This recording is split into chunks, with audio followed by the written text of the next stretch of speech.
Hello, I'm Minnesota Commissioner of Health, Jan.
Huh. What is it?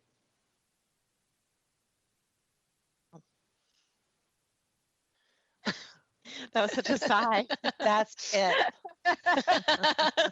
I've offended people by saying less before.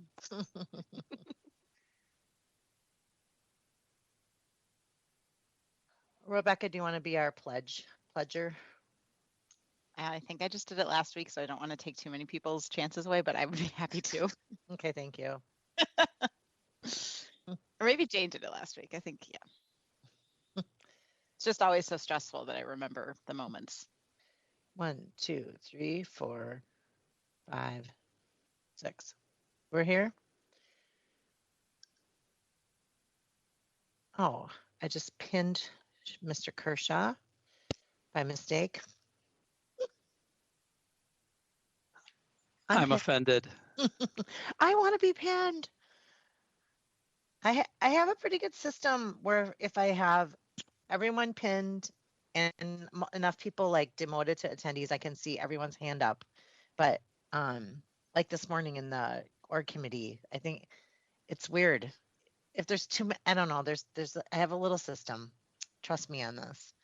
Okay. It's also hard when they come in at the last minute. Oh, well, we both had this happen where like you're going to remove or move somebody or pin them and then another person comes in. Yeah. 1, 2, 3. Okay. All right. So I was trying to pin you, Sherry. There we go. Okay. All right. So there she is. Okay, great. All right. So it looks like we're all here.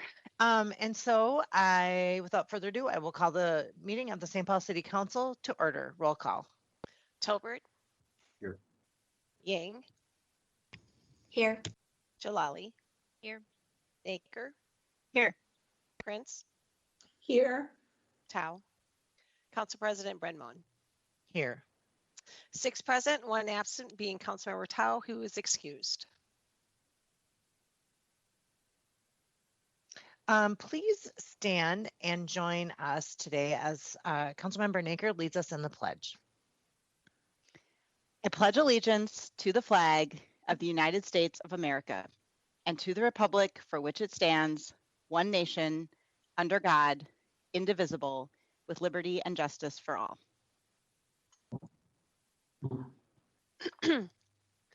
Consent agenda items 5 through 19 are before you for your consideration. It is my understanding that item number 16 shall be taken separately.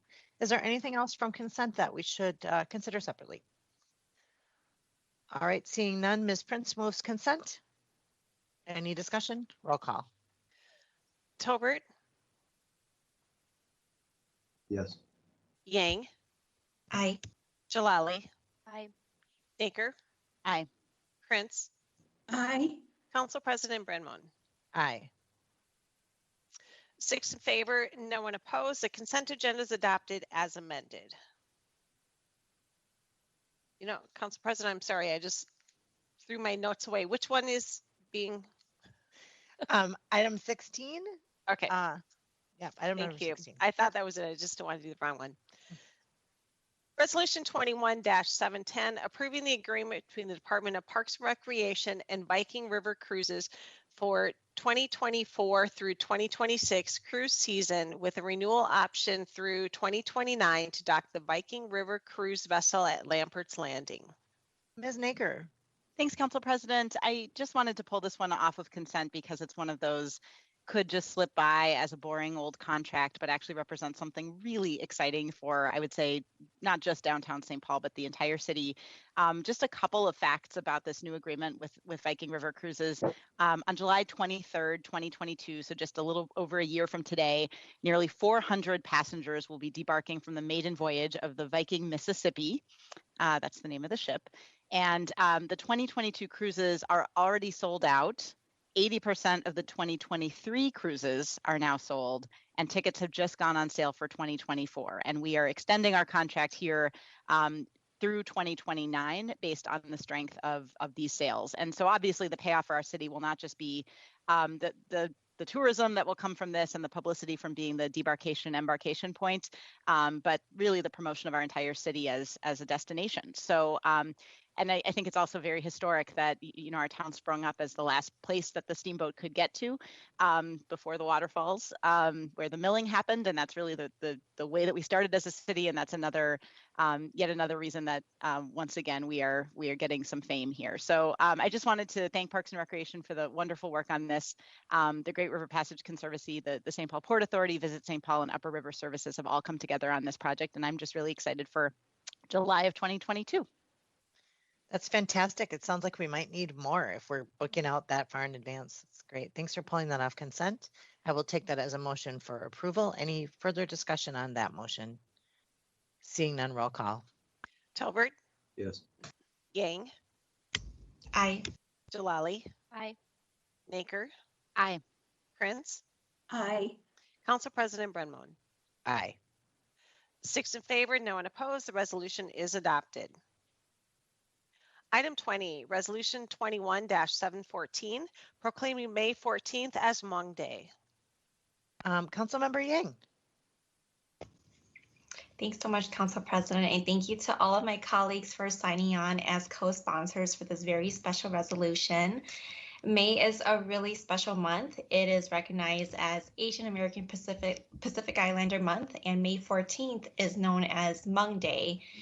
It marks the 46th anniversary of when the Hmong people evacuated out of Laos to escape war, political persecution, and discrimination.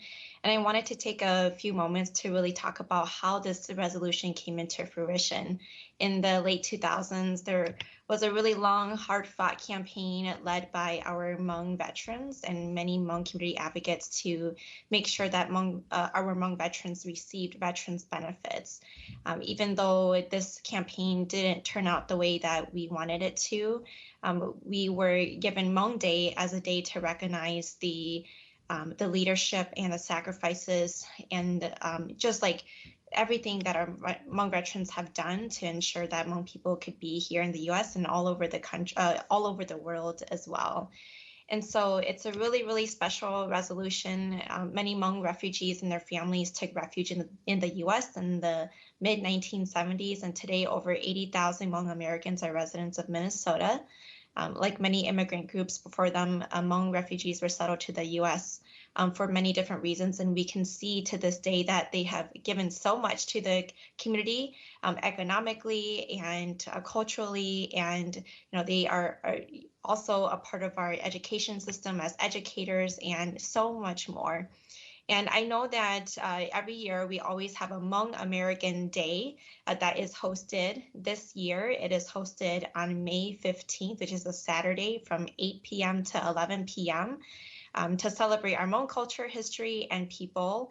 And I know that Xianing would have been here today to share all about the event with you, but he wasn't able to make it last minute.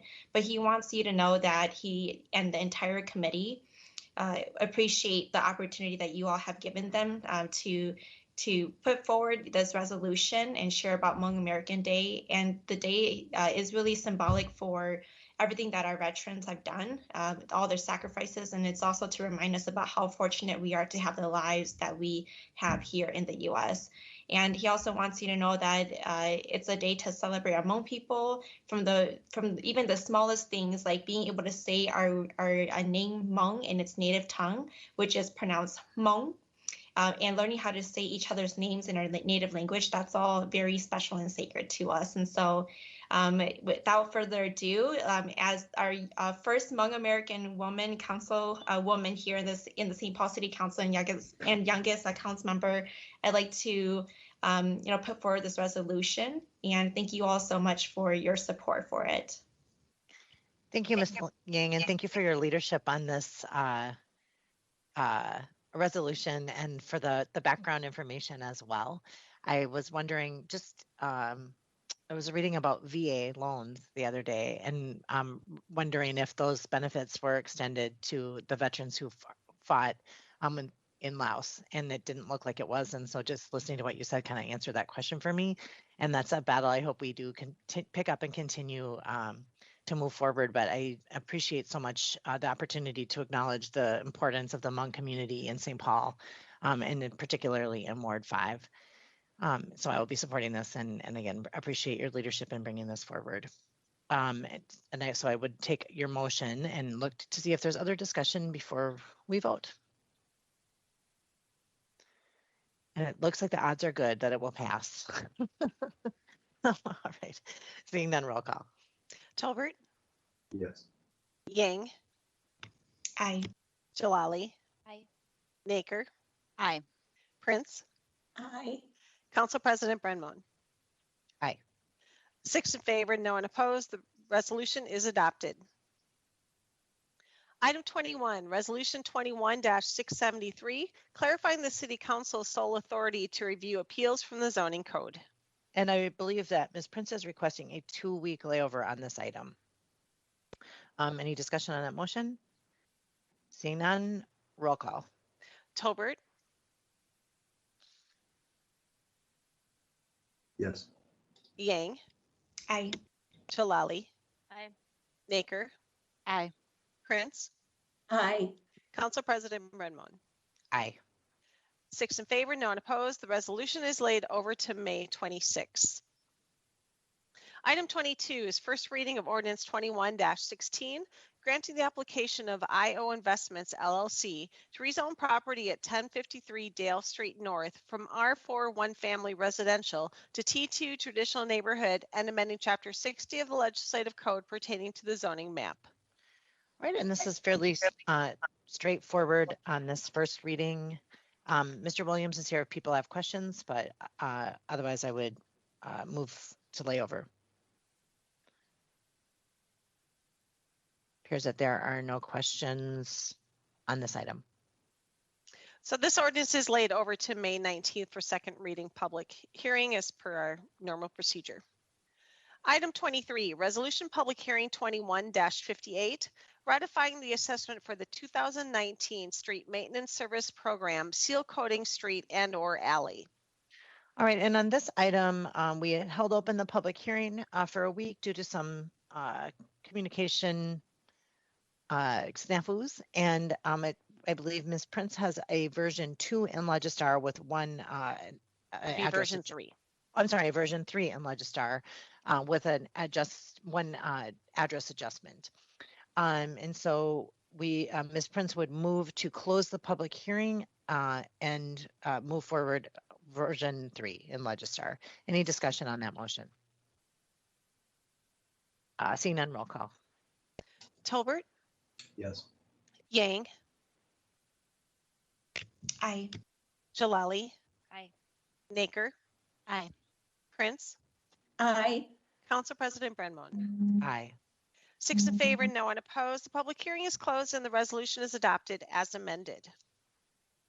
Item 24, Resolution Public Hearing 21-103, authorizing the Police Department Bomb Disposal Unit to accept and amend the 2021 Special Fund Budget and adding an activity for the 2020 State of Minnesota Homeland Security Program Bomb Grant.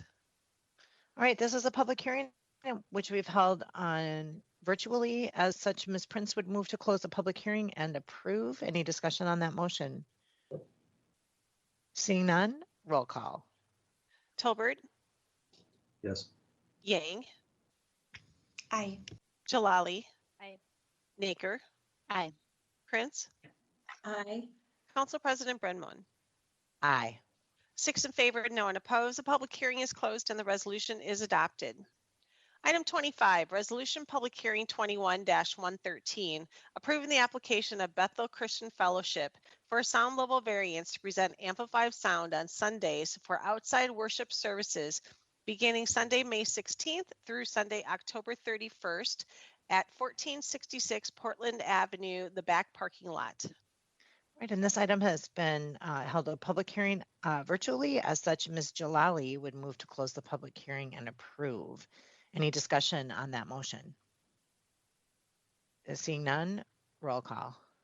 Tolbert, Yes. Yang, Aye. Jalali. Aye. Naker. Aye. Prince, Aye. Council President Brenman. Aye. 6 in favor, no one opposed. The public hearing is closed and the resolution is adopted. Item 26, Resolution Public Hearing 21-115, establishing Wabasha Street as the west corridor of the Capital City Bikeway Downtown Bike Network. Ms. Naker. Thanks, Council President. This is a really exciting day, the culmination of a lot of work by our Public Works team and a lot of public engagement over the last year and a half and beyond.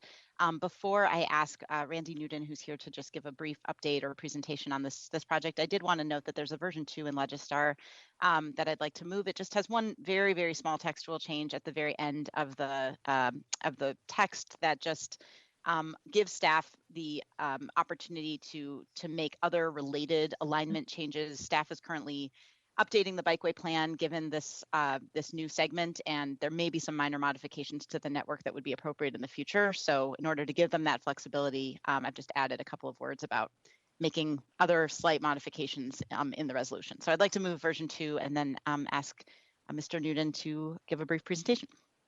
All right, so Ms. Naker presented version 2.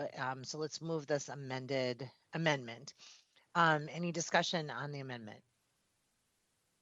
All right, seeing none, roll call. Tolbert, Yes. Yang, Aye. Jalali. Aye. Naker. Aye. Prince, Aye. Council President Brenman. Aye. 6 in favor, no one opposed. The amendment is approved. All right, welcome, Mr. Newton. Welcome. Thank you, Council President, Councilmember Naker, all council members. I do have a presentation to share if I can share my screen. You should be able to. Well, I mean, theoretically. Yep.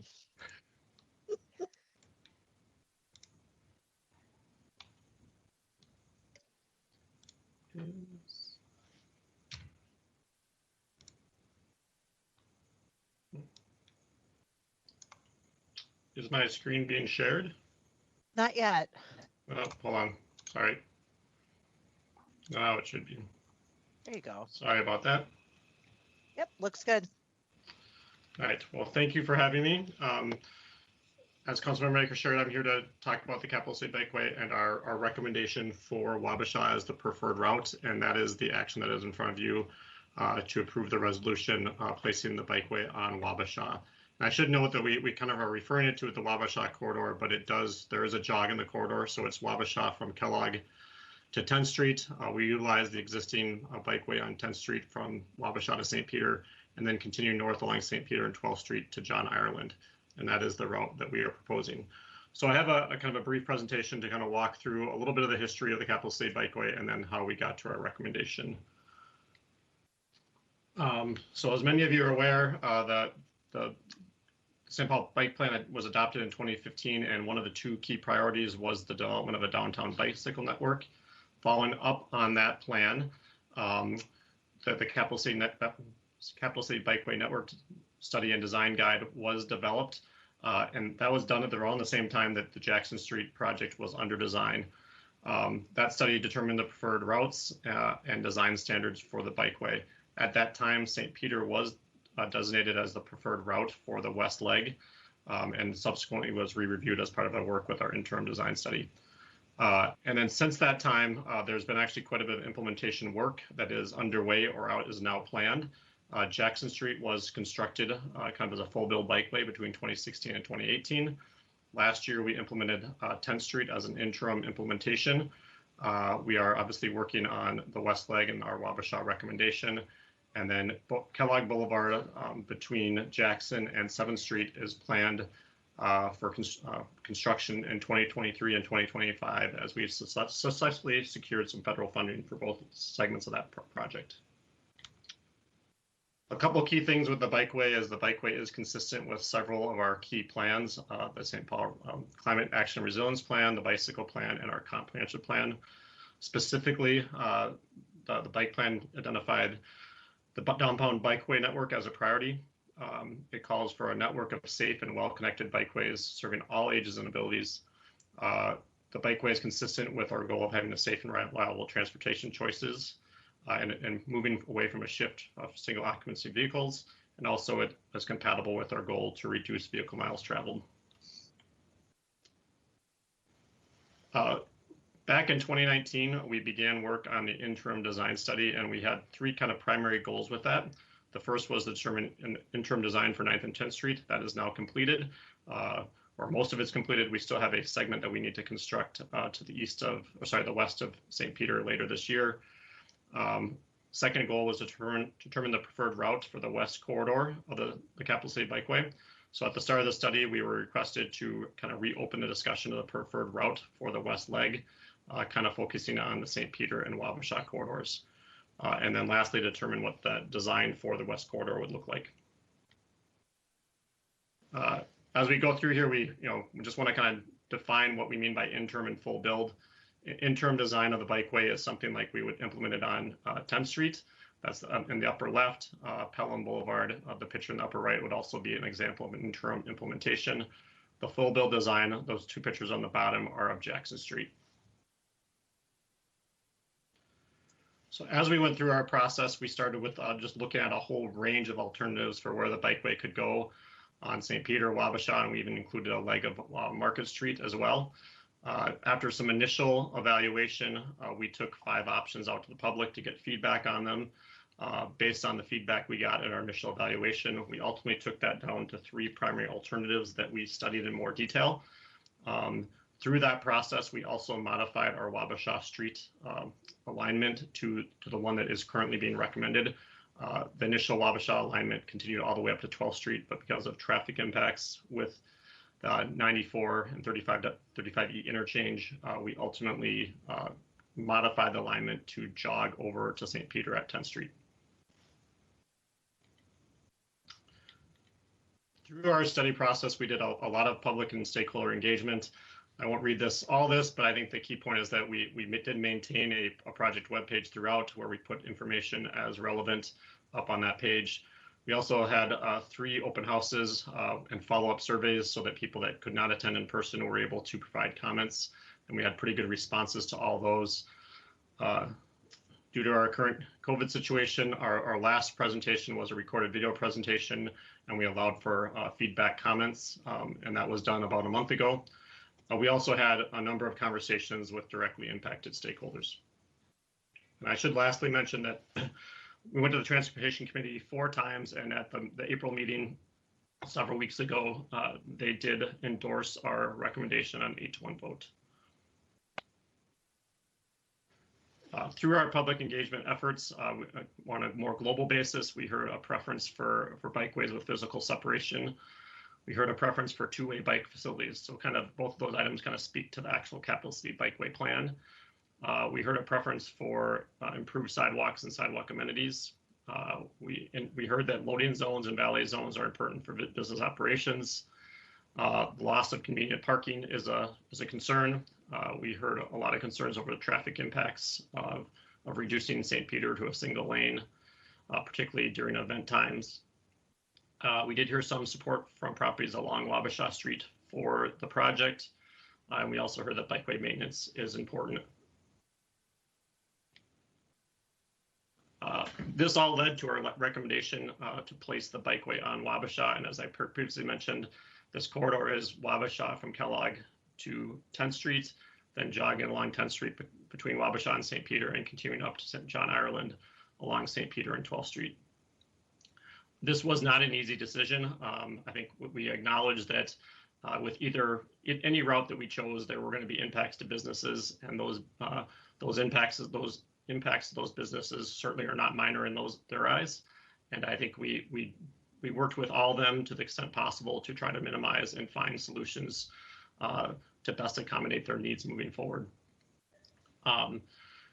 Again, and then ultimately this led to our recommendation of Wabasha Street. I think the key factors for that were that it allowed full build implementation of the bikeway sooner. So one of the things that as we went through this process is that we have Wabasha Street is planned for reconstruction between Kellogg and 6th Street next year. And placing this on Wabasha allowed for us to integrate that with that project and get a full build piece of this in the near term.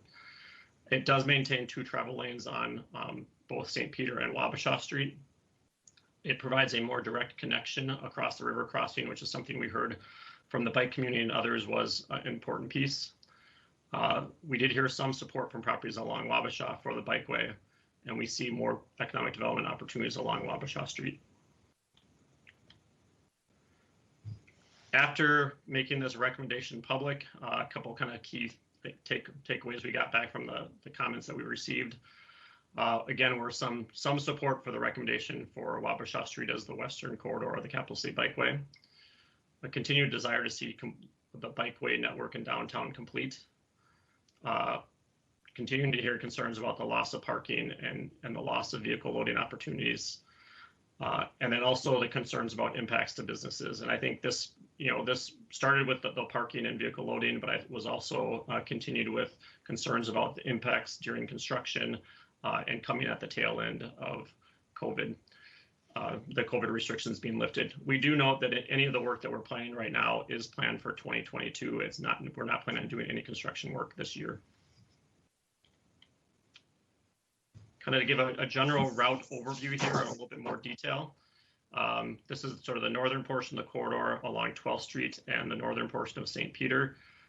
With the alignment, we take 12th Street down to a single lane eastbound, and that one lane continues across 94 and 35E as you come into downtown. On the one block of St. Peter, parking would be removed on the west side, adjacent to the St. Joe's Hospital. But parking would be retained on the east side of the roadway. We then jog along 10th Street over to Wabasha. Kind of the northern section of Wabasha between 10th and 6th Street, the bikeway would be on the west side of the street. With that, all the parking and loading zones along the west side of the street would be removed, but we would retain all the parking and loading areas along the east side. This also comes with the removal of the existing bump outs along the west side of the roadway. Lastly, the southern portion of Wabasha, this is the area that would be reconstructed next year as part of the full reconstruction of Wabasha. The bikeway, again, would be on the west side of the roadway, and parking and loading would be removed from that side of the street, and we would retain parking and loading along the east side of Wabasha. In terms of implementation, kind of cost and schedule, just note that currently this leg of the bikeway is not funded, and that's something we are working on right now to try to identify how we integrate that into our upcoming projects. We do note that the reconstruction of Wabasha and the mill and over of Wabasha are both funded and scheduled for 2022. The estimated cost for including the bikeway in those projects is approximately $2 million, and that would allow for complete construction of the bikeway from Kellogg up to John Ireland. Again, kind of breaking us up into 2 segments. The southern part between Kellogg and 6th Street is scheduled for reconstruction in 2022. Assuming approval, we would work to identify what the additional costs are and integrate the full build of the bikeway into that project for construction in 2022. North of 6th Street, Wabasha is tentatively scheduled for a mill and overlay in 2022, and we would need to identify how we could add the bikeway or identify funding for the bikeway in order to move forward with that project in 2022. Lastly, I just note that the Capital City Bikeway includes about 3.5 miles of new protected bikeway. And once we get done with 2025 and the implementation of the bikeway on Kellogg, I believe we're going to have about three miles of that 3.5 miles built. And that does come with additional annual maintenance needs. Lastly, in terms of our next steps, we will work to incorporate the design of the bikeway into the southern segment of the Wabasha project. And then we need to determine funding for the northern segment of the project. With that, I can take any questions. Great. Thank you, Mr. Newton, for the presentation. And I always think it's good, especially in these projects that are long time in the making, to get the reminder of where we've come from and where we're headed. I see Ms. Prince has a question. Thanks, Council President Brenmon, and thank you, Mr. Newton, for your presentation and for all the work that you have been doing to try to incorporate changes into the project that will help the businesses.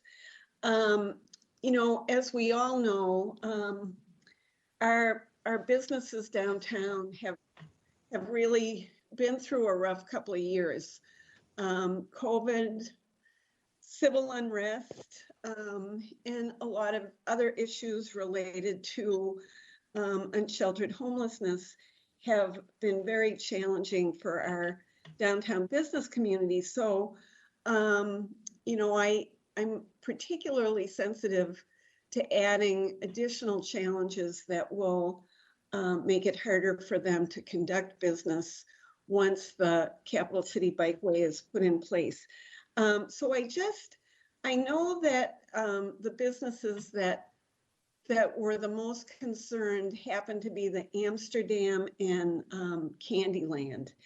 And I wondered if you could, and I know you've already kind of presented this in terms of the whole project, but if you could just reiterate a couple of the things that you are contemplating to be able to reduce the impacts on those two businesses. Sure. Thank you, Councilmember Prince. I can certainly answer those two questions. As I indicated, I think we certainly understand that with any corridor that we pick, there were going to be concerns from some of the most impacted stakeholders, and I don't want to try to minimize how they feel the projects will be affecting them. I think we did our part to try, or doing our part to try to minimize those impacts, and we have been working with them and communicating with them, and we expect to continue to do that as we move forward. In regards to Candyland, you know, I think their primary concern that's been expressed to us is the convenient parking and parking, you know, immediately adjacent to their building. With this project, the parking immediately in front of their building would be removed, and users of their facility would need to park on the east side of the roadway, with their business being on the west side. What we've indicated to them is that we certainly can look at moving the short-term parking or the 15-minute parking that is immediately adjacent to the building to the east side of the roadway. And we've even talked about potentially expanding that short-term parking.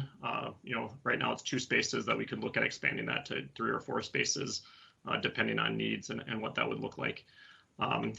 Again, they remain concerned about that impact, but I think we're able to keep parking that is fairly convenient to them. It just means crossing the road as opposed to being immediately adjacent to their business. In regards to Amsterdam, you know, also a challenging issue in that currently they have 12 parking spaces along the west side, or there is 12 spaces along the west side of Wabasha between 5th Street and 6th Street. And at times they secure those parking spaces for use of loading and unloading for their bands that come to their venue. That space would obviously be removed with this proposal. We've kind of talked with them about multiple options for how we might allow them to continue to operate and function with that drop-off space not being as convenient. What we've identified is that there is a sort of a parking space just to the west of Wabasha on 6th Street, and that we've talked about converting that to a permanent loading zone where they could use for certainly their smaller shows. It would be a permanent loading zone where folks could come in and load and unload their music equipment, and it would be, you know, again, available all the time. It would also serve potentially for just some of the other deliveries they receive for their for their other operations of their venue. I do note that it's not as convenient. Right now, they're able to kind of park right outside their loading door, and this requires them to kind of go down, half the block to that loading door for that operation. We've also talked to them that there are currently 3 spaces on Wabasha on the east side of Wabasha, and we've talked as we go through and do the reconstruction that we would look to expand that as much as possible. I think we're fairly confident that we could get at least 4 spaces with the complete reconstruction. And we'd work with Metro Transit to see if there is actually an ability to expand that even further and maybe get 5 or 6 spaces. With that, again, it's not as convenient because it would be on the east side of Wabasha versus the west side, but it does provide them with a bigger space so that when they have a bigger, buses or other events coming, there is more space for them to utilize or park or secure parking for that loading and unloading operation. Lastly, I think we do acknowledge that on maybe special events or particularly big shows, that occasionally they may need to actually just stop in the through lane of traffic and unload a larger vehicle. And I think we are acceptable and understand that that will happen. Quite frankly, that happens in downtown today in different cases. And, we don't want to plan that on that being an everyday thing, but certainly acknowledge that for bigger shows and special events, they may need to do that on occasion. So, and then lastly, I think we would continue to work with them on the surrounding streets, and that if they ever need to reserve meters just for a bigger show or to reserve parking for specific bands, that we would work with them to save those meter spaces on the surrounding streets if that's what meets their needs ultimately. Thanks so much, Mr. Newton. I really appreciate when we can make those accommodations and try to get to yes with our business community. And I really was grateful for the meeting that I had with you and Mr. Kershaw last week to consider all of this. So thank you for going into that detail for anybody who's watching so that they know that is part of the plan. Thank you. Ms. Naker. Thanks, Council President. I also wanted to, first of all, thank Councilmember Prince. Those are really thoughtful questions, and I appreciate your critical thinking about this. And I share your concern for the small businesses downtown. And I know that nothing about this project has been easy. I think Mr. Newton's presentation made that pretty clear. But at the same time, this is a bold, visionary, really exciting investment, and it's the kind that world-class cities all over the world are making to attract people to their downtowns and to be more resilient and more sustainable cities for the future. And I think it's also important to remember that customers come on bikes too, and that this is an amenity that will also benefit from an economic standpoint our downtown and our businesses. I want to thank everyone who's weighed in on this project again for the multiple years that we have been doing this. I know that every single segment of the bikeway that we complete is sort of another part of our promise fulfilled to our community that we will do the Capital City Bikeway that we started. And so I'm excited that we're now delivering on the third leg of that promise.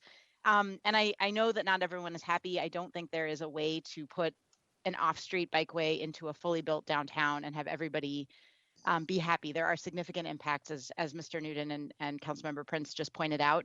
But I would really, I thank everyone who has weighed in on this, and I would urge everyone who is not happy to continue to engage, because we are just now approving a route, but design, as many folks know who've been part of these processes before, design is a whole nother step, and Public Works staff has committed to being there throughout every part of the process.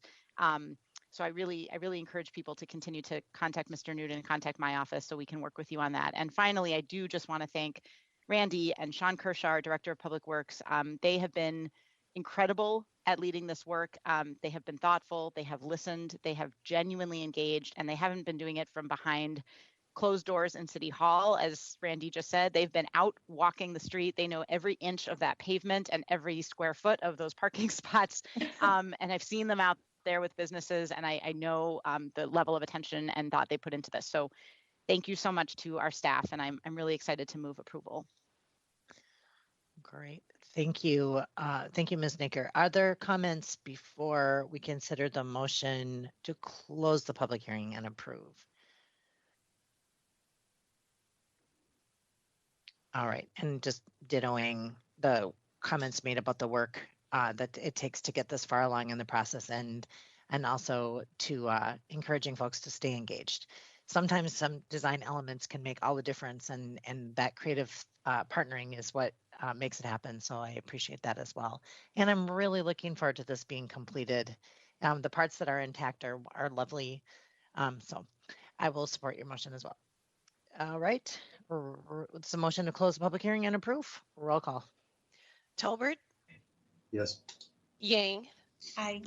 Jalali, Aye. Naker, Aye. Prince, Aye.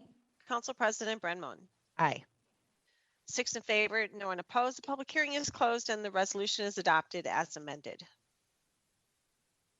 Item 27, Resolution Public Hearing 21-117, authorizing the Police Department to amend the 2021 Special Fund Budget to add the missed 2020 year-end technical amendment for the 2020 Ramsey County Violent Crime Enforcement Team Grant. Right, and this is a public hearing that's been held virtually. As such, Mr. Tolbert would move to close the public hearing and approve. Any discussion on that motion? Seeing none, roll call. Tolbert, Yes. Yang, Aye. Jalali, Aye. Naker, Aye. Prince, Aye. Council President Brenman. Aye. 6 in favor, no one opposed. The public hearing is closed and the resolution is adopted. Item 28, Resolution Public Hearing 21-118, denying the March 11th application submitted by Ron Jansen of Madison Equities for an exception to the general hours of operation for pedestrian Skyway Bridge number 14, which serves the Mears Park Place Apartments and Park Square Court. Ms. Naker. Thanks, Council President. I'm going to support staff's recommendation for a denial of this exemption to our Skyway hours. It is clear to me from reviewing the record, the almost, I think, unanimous testimony that I have received from my Lower Town constituents and downtown residents, just an outpouring of communication, and also the Skyway Governance Advisory Committee's recommendation to deny this application for an exemption. This is clearly going to cause a huge burden to downtown and Lower Town, and it really seems to me like an unreasonable length of time for this closure that for this project. So I believe a denial is appropriate. It's clear from the input that we've received that the Skyways are just, if it wasn't already clear before, such critical parts of our infrastructure downtown for everyone who lives, works, and visits there. For those who have mobility challenges, they're especially essential. So it's not something that I would take lightly to close the Skyways at any point, and something that is going to last for so long, to me just seems unreasonable. So I am going to support the recommendation of a denial, but I will just say nothing about this denial keeps the applicant from coming back and presenting a different plan that is more reasonable.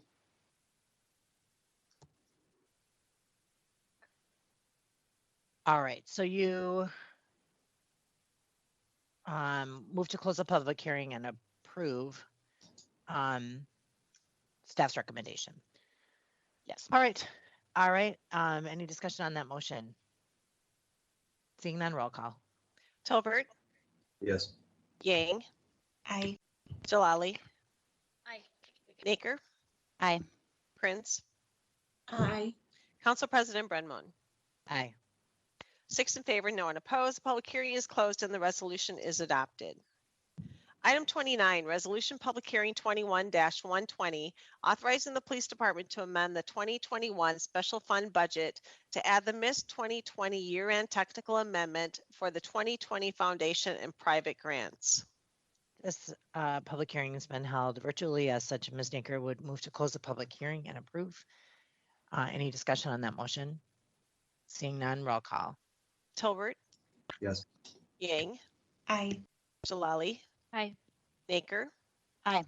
Prince, Aye. Council President Brenman. Aye. 6 in favor, no one opposed. The public hearing is closed and the resolution is adopted. The Legislative Hearing Officer recommends adoption of the following resolutions as no objections to these recommendations were received. Item 30, RLH SAO 21-34, 616 Denoyer Avenue. Item 32, RLH RR 21-17, 1282 Hague Avenue. Item 33, RLH BBR 21-23, 721 Jackson Street. Item 34, RLH SAO 21-37, 1356 Jefferson Avenue. Item 38, RLH TA 21-237, 1816 Minnehaha Avenue East. Item 40, RLH VO 21-1 15, 1026 Rainy Avenue. Item 41, RLH SAO 21-29, 1728 Row Place. Item 40, RLH TA 21-233, 54 Syndicate Street South, which is also 1276 Grand Avenue and 1278 Grand Avenue. And item 45, RLH RR 21-21, 1544 University Avenue West. And again, the motion is to adopt these items.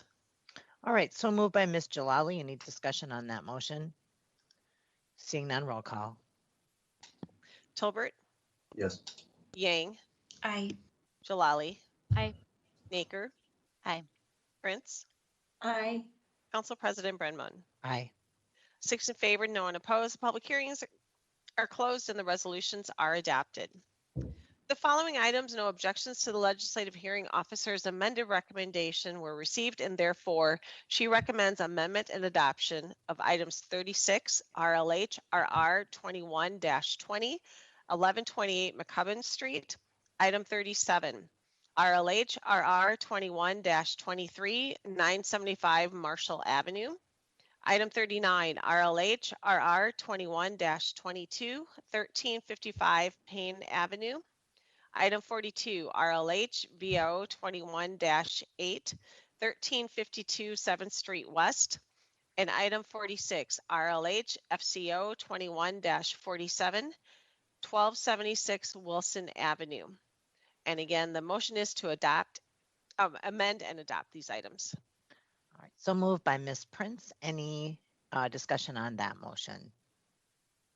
Seeing none, roll call. Tolbert, Yes. Yang, Aye. Jalali, Aye. Naker, Aye. Prince, Aye. Council President Brenman. Aye. 6 in favor, no one opposed. The public hearings are closed and the resolutions are adopted as amended. For the following items, the legislative hearing officer's recommendation is to continue the public hearings to the dates that I'll note. Item 31, RLH RR 21-32, 134 Elizabeth Street East, May 19th. And item 35, RLH RR 21-25, 1023 Jesse Street, and June 16th is that date. So again, the motion is to continue the public hearings to those dates I listed. So moved by Ms. Naker. Any discussion on that motion? Seeing none, roll call. Tolbert, Yes. Yang, Aye. Jalali. Aye. Naker. Aye. Prince. Aye. Council President Brenman. Aye. 6 in favor, no one opposed. The public hearings are continued to those dates. For the following item, the legislative hearing officer's recommendation is to refer to the legislative hearing. On item 43, RLH RR 20-22, 678 Snelling Avenue North, and the date would be June 29th. So the motion is to refer to the June 29th legislative hearing. So moved by Ms. Jalali. Any discussion on that motion? Seeing none, roll call. Tolbert, Yes. Yang, Aye. Jalali. Aye. Naker, Aye. Prince, Aye. Council President Brenman. Aye. 6 in favor, no one opposed. The resolution is referred to the June 29th legislative hearing. This brings us to the end of our agenda. Is there news or announcements from the wards before we adjourn today? Ms. Yang. Thanks. I have 3 events to share. So 2 of them, they're related to Hmong Day, which we just recently passed the resolution to recognize that day and celebrate Hmong Day. The one that I referred to earlier, it's happening on Saturday, May 15th from 8 p.m. to 11 p.m. and it's located at Hmong Village. So the address for that is 1001 Johnson Parkway. There's going to be a film screening and games and food trucks. There will be a program at the beginning when we start at 8 p.m. There's a second Hmong Day event happening on May 22nd, which is also a Saturday. So 2 Saturdays from now, it's 11 a.m. to 7 p.m. and it's located at the new Lake Phelan food truck park that we have. It's located on 1380 Rose Avenue East. And there's going to be a really cool concert with a lot of local Hmong artists speaking. I'll be a guest speaker as well, so I invite all of you to go. And then, so it's food truck season. I have a lot of info to share about that.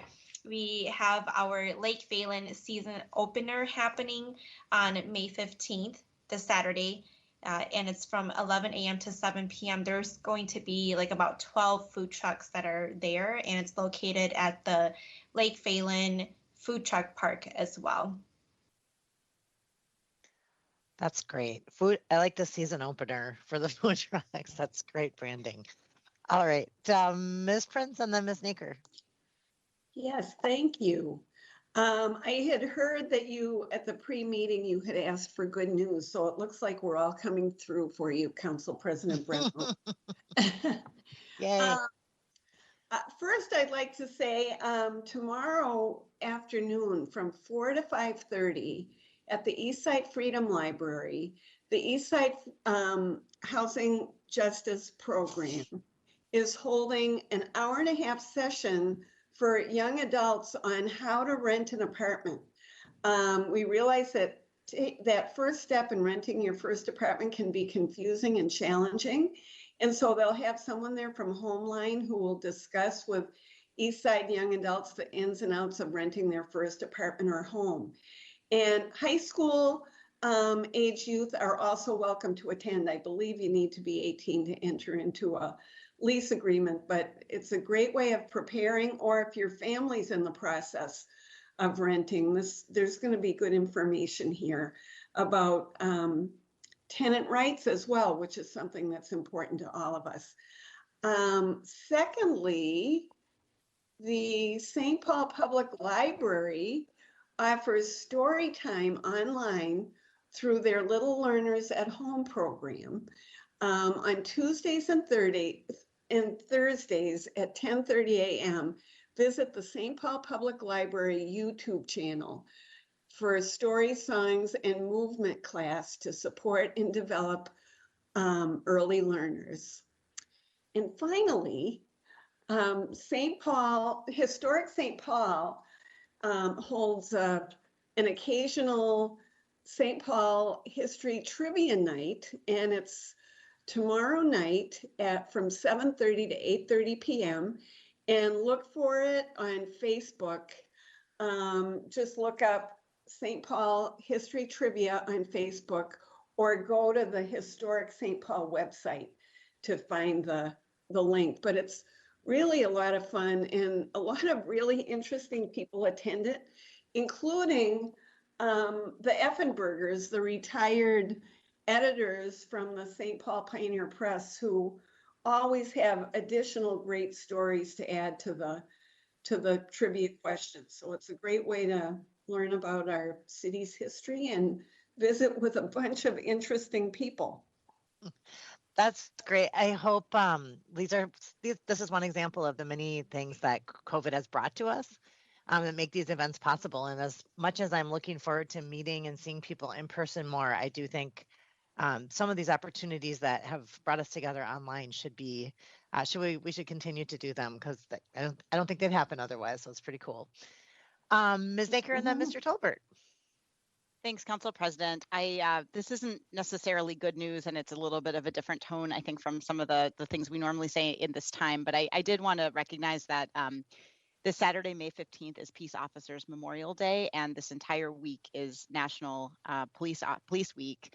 And as you know, my colleagues, we normally have a ceremony at some time this week to recognize the the St. Paul police officers who have fallen in the line of duty, 32 men and women from the St. Paul Police Department. And it's always an extremely moving ceremony. Unfortunately, it's been canceled for the last year and this year now due to the pandemic. I think we will be returning to Mears Park next year, the chief tells me, but Chief Axtell had a really beautiful post on his Facebook page about the 32 officers. There's also a video you can watch there.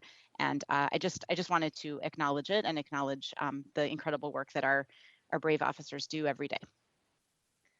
Thank you. It almost always is the most beautiful day like today as well. So it's very appropriate to mention. Thank you. Mr. Tolbert. Yeah, just I've mentioned it here before, but just want to remind people that tonight at 6:30 there's a virtual open house for the parks at the Highland Bridge Old Ford site. So please join us. All are welcome. If you want to learn more about the designs that are being designed. So, That's cool. Anytime we see those the pictures, the progress is really amazing. I'll just mention just to wrap it up here that the last night that I think I mentioned in advance of one of our meetings today that I had the opportunity to go see the Saints open up for the season with a new AAA Twins affiliate group. And while we did not win, it was a glorious, beautiful night. The planes were coming up from Holman's Field. There was a great crowd. Most people still wearing their masks, unless they were enjoying a Summit or other St. Paul brew. And it just felt lovely to be outside and to walk around downtown and see restaurants opened up and people excited to be there. Lots of smiles on faces. The park, Mears Park, looked lovely. And the one thing I guess I heard from a few folks is that they're still hiring, and as restaurants start to come back online, they're going to need line cooks and servers and hosts. And so if folks are looking for a summer job in beautiful downtown, there are opportunities at the Saints Ballpark and I think across the city. So, but yes, it is a beautiful day, and we are wrapping it up here at 4:25. So unless there is something else to come before us today, which it appears that it is not, we are adjourned. Happy Wednesday. Thank you.